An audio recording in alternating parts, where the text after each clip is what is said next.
for the good taste. Yeah, sip some on a Sunday.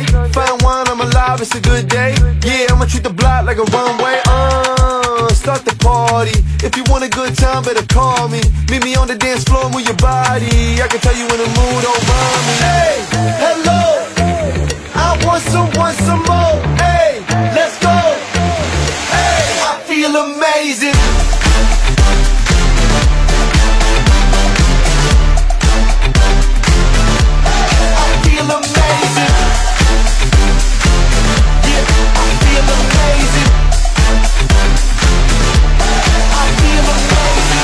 Finna lose control, ain't got no time to slow down. We gon' lose control, ain't got no time to slow down. We finna lose control, ain't got no time to slow down. We gon' lose control, ain't got no time to slow down. Amazing, I feel amazing.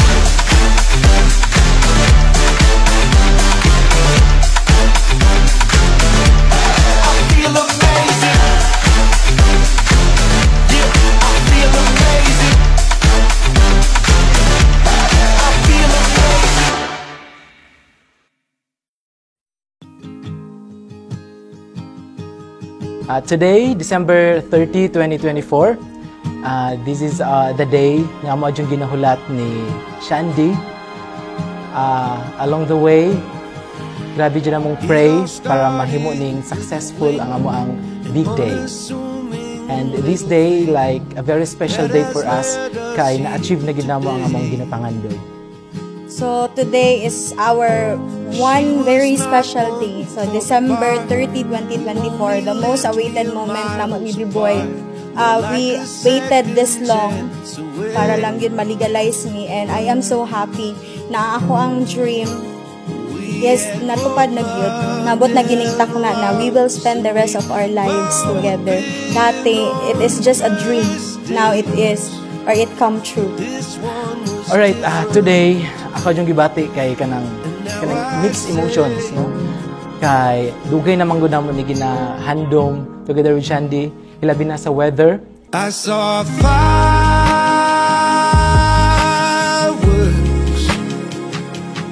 that day in every way. I saw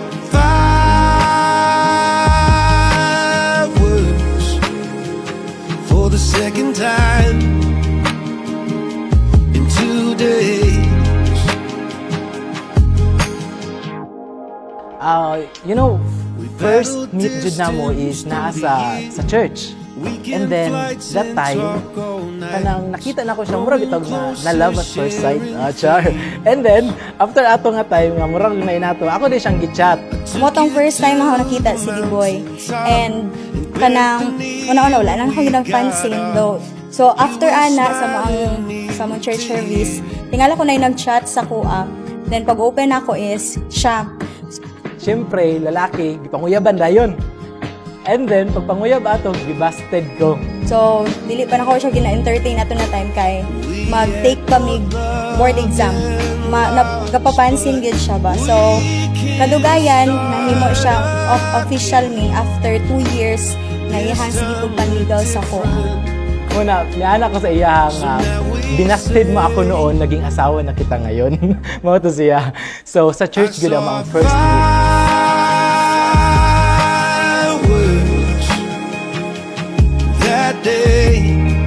Pinakauna na ko siyang nakita, ang first impression dyan ako sa iyaha is somewhat strict to jud, like very serious.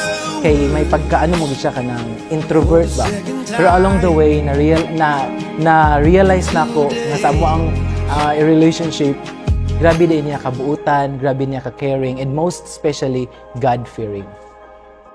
The very first time na nakita na ko si B-Boy, ang first impression ako is very friendly siya na pagkatao.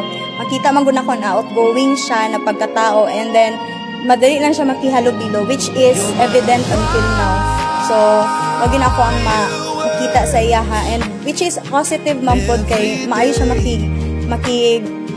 get together sa ubang tao. thank you so much for accepting of who I am. Like, even daghan kay pag-struggle nga miabot sa tong relationship, pero wala ko nimo gipasagdan, wala nimo gibuy-an ang atong relationship. We still like stronger and naging better pa ang atong relationship. And you know nga himuon ako ang tanan para sa imuha. I love you so much.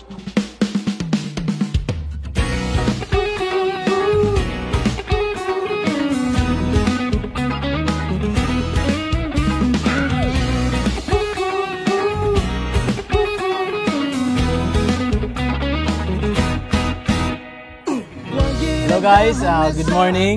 Salamat kay sa inyo ang pag-adto sa akong big day. Dito sa Pikas kay Gerald, and kay Josh, of course kay Gio, Nico. Hey, pink. So first is kay Carmen. Yay! Precious! Shaira!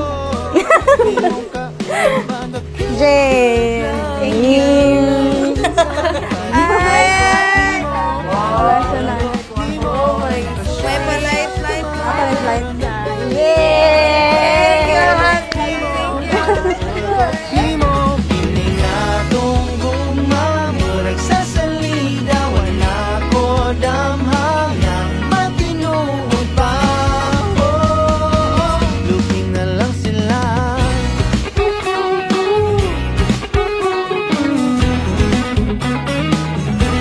Medyo kaganahan ako ni Shandy is that kanang listener.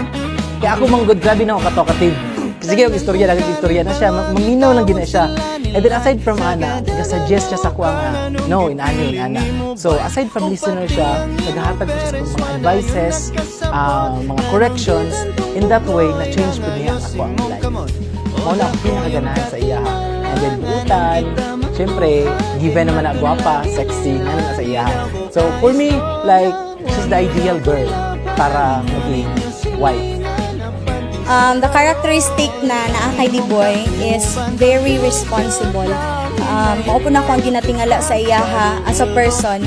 Very organized, very kanang futuristic na pagkatao, which is good. And I look forward with that, especially na siya nahimo na kong future, especially sa ang mga anak. And makita po na ko na maayo siya mag-deal sa mga tao, which is important din na siya, which for our future generation ng mga anak.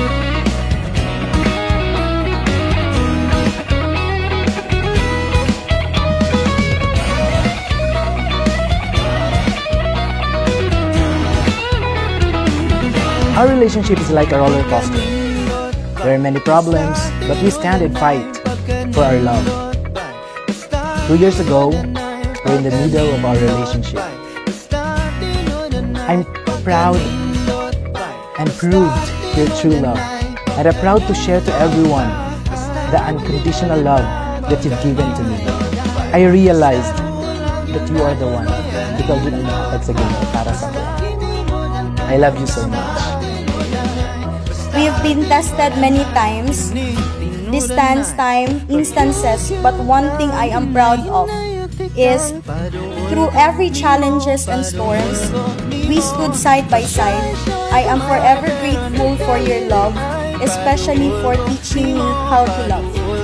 Thank you, God, for treating me always with respect, care, and kindness I deserve.